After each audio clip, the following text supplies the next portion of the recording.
Olá, pessoal, tudo bom? Bom, hoje eu quero conversar com vocês um julgado do STF que está acontecendo, é referente novamente àquela discussão sobre a possibilidade, tá, de se condenar alguém com base exclusivamente nas provas colhidas no inquérito policial. Ou seja, foi colhida a prova lá no inquérito policial, foi deflagrada a ação penal. Posteriormente, nas audiências de instrução e julgamento, não se conseguiu êxito em provar, né, aquilo que a acusação estava propondo, e aí veio uma absolvição, a MP recorreu, depois o tribunal foi e reconheceu a condenação do sujeito com base nas provas lá do inquérito policial, ok? Eu vou compartilhar a tela, tá, aqui com vocês para mostrar parte lá do andamento das notícias que estão lá do STF e depois eu venho comentar. Eu quero ler o que está acontecendo lá para vocês poderem ter uma noção bem ampla e bem contundente, até porque vocês podem estar fazendo concurso público, dependendo da área que for, vão ter que se posicionar de um jeito. Se estiver fazendo prova da ordem, também vai ter que ter esse conhecimento. E, no caso prático do dia a dia, se você é advogado de outra área e pretende ingressar na área penal, já começa a se atualizar. E se você é da área penal, né, se você é advogado criminalista, se mantenha atualizado. O objetivo aqui é a gente trazer conhecimento, reflexões e principalmente algumas críticas, porque realmente são merecedoras. Eu vou compartilhar aqui, tá? E já vou entrar nessa tela. Aqui, tá? Vamos lá. Bom, gente. Bom, julgado, ó, tá? 30/11/2018 sai essa informação para gente. 2021, tá? Às 10h18 foi a hora que eu baixei isso aqui. Fazendo pesquisa aqui na jurisprudência, a gente vai encontrando algumas coisas que são necessárias a gente discutir, tá? Vou ler as informações para contextualizar e depois a gente volta lá para estar discutindo sobre isso aí. Então, olha só, primeira turma discute possibilidade de condenação com base em depoimento na fase de inquérito. O que já me assusta é, né, o próprio título, né? Primeira turma discute a possibilidade, ou seja, se tem discussão, tem possibilidade de mudança. Para mim e para tantos outros doutrinadores, juristas, advogados, isso aqui já estaria mais do que pacificado. Inclusive, alguns magistrados até têm esse posicionamento, né, de que não poderia ser condenado com base na prova colhida no inquérito policial. Alguns promotores, bem verdade, bem raro, mas eu conheço alguns que também se posicionam nesse sentido, mas, por incrível que pareça, a grande maioria parece que, não sei, sinceramente, eu não sei nem o que acontece com esses caras que querem condenar as pessoas de qualquer jeito. Eu acho que não dá, tá? Mas vamos lá. A primeira turma do Supremo Tribunal Federal analisará a possibilidade de uma pessoa ser condenada com base em depoimentos prestados apenas na fase de inquérito e não confirmados em juízo. Vou falar as minhas posições mais à frente, tanto no que diz respeito. Deixa eu só botar isso aqui para carregar, gente. Tanto no que diz respeito à questão doutrinária, no que diz respeito à questão prática, tá? Real, que eu já presenciei. E isso ninguém me contou, não. Eu atuando no caso, eu verifiquei isso, provado lá, tá ok? Então, é muito complicado essa questão da prova colhida dentro de uma delegacia de polícia, até porque lá já é da nossa história os horrores que acontecem lá dentro. Aí temos algumas exceções, bem verdade, pouquíssimas, mas no geral aquilo lá realmente é lamentável. Mas vamos lá. Então, primeira turma do Supremo Tribunal Federal analisará a possibilidade de uma pessoa ser condenada com base em depoimento prestado apenas na fase de inquérito e não confirmado em juízo. Então, houve a prestação do colhimento de provas no inquérito policial na delegacia, loja ampla defesa, contraditório, devido ao processo legal, por aí vai, e não foi ratificado em juízo nas audiências. Tá? A apreciação da turma, a apreciação do termo pela turma foi iniciada hoje no julgamento do habeas corpus 96356 em favor de JCMB, condenado a 27 anos de reclusão por latrocínio. Pedido de vista do ministro Dias Toffoli, tá? Adiou a discussão. Tá?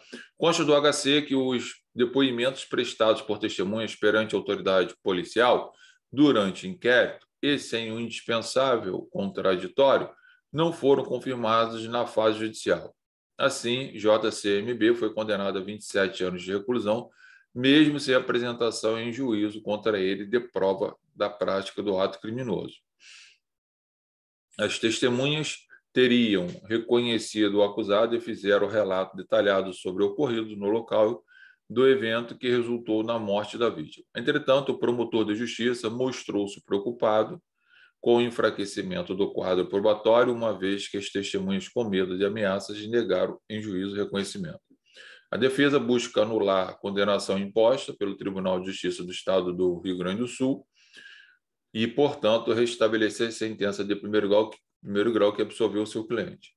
Questiona ainda a decisão da 6ª Turma do Superior Tribunal de Justiça, que julgou inadequado o pedido feito em habeas corpus lá impetrado com o mesmo objetivo. Em síntese, alegam os advogados que, embora as provas produzidas em juízo tenham indicado a absolvição do acusado, o Tribunal de Justiça do Rio Grande do Sul, em recurso de apelação, o condenou com base exclusivamente em provas colhidas durante a fase processual, inquérito policial. Ou seja, o cara foi absolvido na primeira fase, um juiz de primeira instância, e o Ministério Público recorreu e o tribunal refez essa decisão, as quais não foram confirmadas na fase judicial. Asseveram ainda que existem duas versões no processo, a do inquérito e a do processo judicial. Deve prevalecer aquela que beneficia o réu, em homenagem ao princípio do indúbio pro réu, segundo o qual, na dúvida, a decisão mais benéfica para o réu. A ordem para restabelecer a decisão que absolveu o acusado. Não se trata de valorar depoimentos prestados durante o inquérito e posterior retratação em juízo. Busca-se saber se depoimentos colhidos durante o inquérito sem contraditório refutados em sinal de juízo serve ou não à condenação, explicou. Segundo ele, o STF vem reiteradamente proclamado que o colegiado na fase de inquérito não serve para respaldar a decisão condenatória. Desta forma, seria indispensável a demonstração da culpa em juízo sob o ângulo do contraditório. Ele citou os precedentes de recurso extraordinário, e para aí, né? Tem os dois aqui, 287658 e o HC 82622. O ministro Marco Aurélio considerou que, quanto mais grave a imputação, maior a necessidade de observar se as franquias constitucionais, competindo ao Ministério Público, demonstrar de forma robusta a culpa do acusado. Por fim, conforme o relator, não está em jogo apenas a situação do paciente acusado, mas princípios caros em um Estado que tenha como Estado democrático. Voltar aqui para a gente continuar a nossa conversa. Enfim, lido essas informações vindas lá do Supremo Tribunal Federal, vamos fazer alguns comentários aqui. Gente, infelizmente, realmente, a gente parece que dá um passinho para frente e dá 50 para trás, né? É estampado no Código de Processo Penal, agora falando em lei, que ninguém pode ser condenado com provas colhidas exclusivamente no inquérito policial. Tá? Isso condenar nessa situação fere o princípio da legalidade. Isso aí é estampado, pelo menos no meu entendimento. E mais, se a gente ainda for observar, né, aí, se nós formos fazer uma ponderação, né, de interesses, né, do poder público e do poder privado, esse não pode prevalecer a todo e qualquer custo, a todo e qualquer valor, a toda e qualquer forma, tal como um clamor social, se é que existiu nesse caso concreto, suplantar o direito individual em nome de uma suposta justiça sendo realizada, quando faltam os elementos fundamentais, fundantes para uma condenação, que são aquelas provas produzidas em juízo, respeitando o contraditório, ampla defesa, devido processo legal, tá? Na presença de magistrado, promotor e juiz. Por quê? Porque se você não respeitar isso, a gente joga fora a Constituição Federal, joga fora o Código de Processo Penal, vamos jogar fora o nosso ordenamento jurídico, vamos voltar lá para trás e cada um vai fazer a sua lei à medida em que for mais forte. Se você for um bruta, né, um sujeito bruto com habilidades, tiver poderes para resolver isso de qualquer outra forma, então vamos voltar à questão, né, de sermos primatas. E me parece que insistem nesse sentido. Galera, não dá para reconhecer isso. Manter ainda essa discussão ridícula e, o pior, trazendo uma estabilidade para quem está respondendo um processo e para todo e qualquer cidadão brasileiro que, por algum motivo, pode se envolver num processo, e às vezes ele nem se envolve, ele é envolvido. Isso eu já presenciei várias vezes no meu dia a dia. Eu não tenho como aceitar isso. Então, o que me preocupa é que essa matéria ainda fica sendo levada lá para o STF, e o STF ainda tem que se manifestar. Por que não cria logo uma súmula vinculante disso aí, para pôr logo um ponto final nesse negócio? E o mais absurdo é que os promotores, que atuam como parte legítima às vezes, e como fiscal da lei, né, há uma dissociação, né, quanto à sua postura legítima, legal e justa dentro de um processo. Parece que os caras, não sei, vestem, recebem algum espírito lá do além, que é só pensando na treva para condenar. Ninguém quer ver criminoso solto, gente. Ninguém quer ver uma pessoa que praticou um crime solto. A gente só quer que as coisas sejam dentro da lei. Se tem a legalidade, se a gente tem um Estado democrático de direito, isso tem que ser respeitado. Mas ainda olhando essa situação, começa a ficar essa preocupação, porque em algum momento, né, pode acontecer uma reviravolta aí, e aí a gente ainda está ferindo o princípio do indúbio pro réu, né? Pô, se eu tenho uma informação colhida lá na fase de inquérito policial, administrativa, e eu tenho uma fase agora judicial em que não se produz essas provas, não se ratifica, né?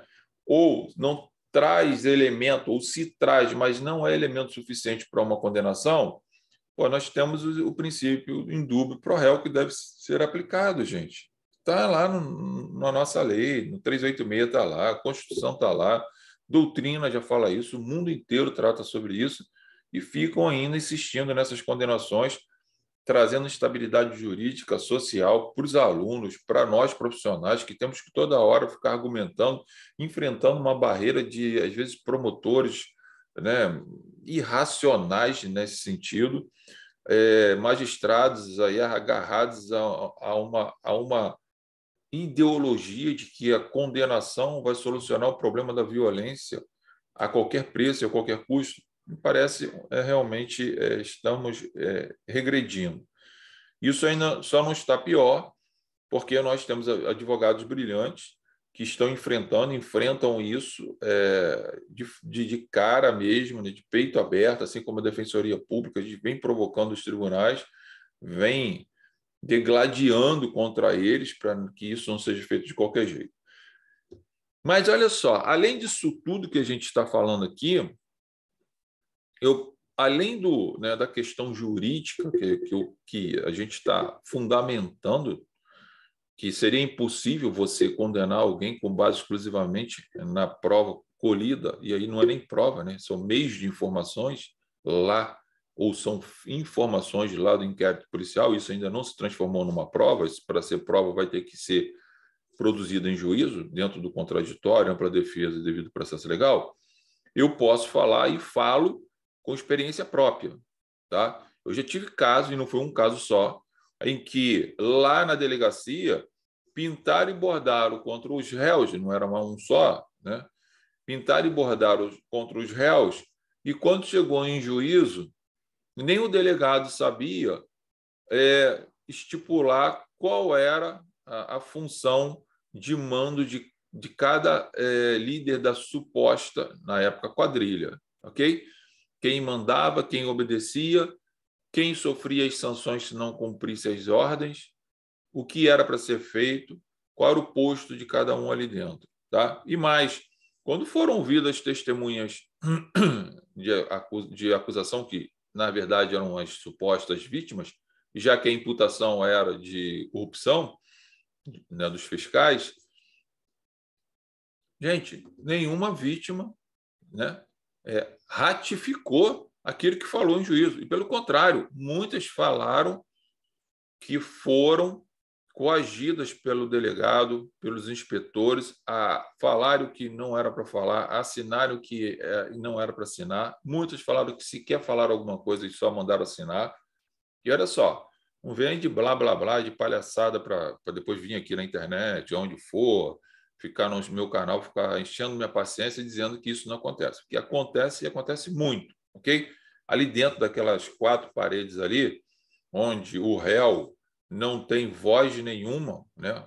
O som dele bate e fica ali dentro, onde a defesa, principalmente o advogado, tem que enfrentar ali arbitrariedades, ilegalidades, ilicitudes, e por muitas e muitas vezes tem que solicitar reforço, né, dos delegados das prerrogativas da Ordem dos Advogados do Brasil, tem que solicitar colegas para virem socorrer, porque ali se quer fazer de qualquer jeito.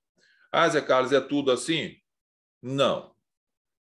Ah, Zé Carlos, então isso é uma exceção? Também não. Para mim, isso é uma regra, e há exceção quando os advogados, as pessoas que por algum motivo qualquer estão numa delegacia, são muito bem tratadas, respeitando os direitos e garantias individuais. Ninguém quer, eu acho isso, né, um tapete vermelho, ninguém quer ali nada especial, só que é o que a lei determina. O que me chama a atenção é que as pessoas querem aplicar a lei, mas essa aplicação da lei, eles só querem respeitar quando o resultado final estiver de acordo com o que eles querem. E aí pouco importa, né, se vai ferir a lei. Não, o importante, então, é condenar. A que preço, a que forma, de que jeito, pouco importa, vamos condenar. E isso é muito perigoso. Então, fica esse alerta para vocês depois acompanharem, lerem. Certo é que me parece aí que o Tribunal de Justiça do Rio Grande do Sul rateou feio, falhou feio, errou feio. Muitos criticam assim, não sei por que tem que ter tantos recursos. Tem que ter tantos recursos porque tem vários julgados equivocados e errados. Aí eu já não sei se é mal intencionado, se é bem intencionado, ou se é falta de conhecimento jurídico, ou se é uma ideologia de quem está lá julgando, de achar que a punição vai solucionar o problema da sociedade. Punição soluciona o problema, né? Ou vai solucionar o problema da sociedade quando ela for bem aplicada, justa e respeitando o nosso ordenamento jurídico. Fora isso, gente, não há como aceitar, porque senão a gente está aqui enxugando gelo e fazendo papo de maluco, né? Então, para que tem o Poder Judiciário? Para que tem o Ministério Público? Para que tem a Defensoria? Para que tem os advogados? Me parece que é muito absurdo você insistir nisso. Já está na hora, gente, de a gente colocar um ponto final nesse negócio aí. E a história, né, a história do nosso país mostra para a gente, nitidamente, isso não é um caso isolado, são vários casos em que existem condenações, né, totalmente injustas e desamparadas, né, com fundamento sólido em prova. A gente tem vários julgados aí, várias informações, a mídia toda hora apresenta isso aí. Então, fica aqui essa leitura, esse comentário aqui, né, sobre esse julgado que está tendo, sobre essa decisão em que o sujeito foi absolvido na primeira instância por falta de prova, obviamente, até porque não foi ratificado em juízo, mas lá o Tribunal do Rio Grande do Sul, por algum motivo qualquer, resolveu condenar o cara. E aí a defesa está lá trabalhando, esse julgado está sendo lá no STF.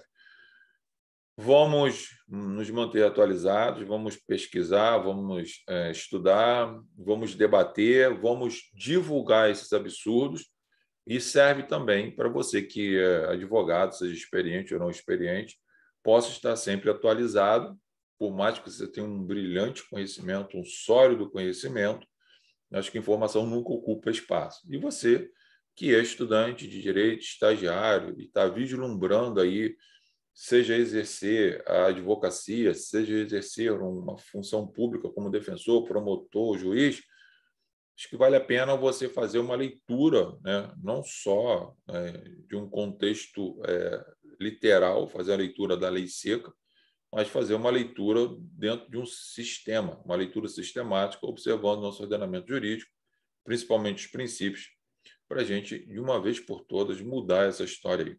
Ok? professor@josebrito.com.br é o nosso e-mail. Nossa plataforma, martinsbrito.ed, plataforma.com, onde nós temos nossos cursos, nossas informações aí.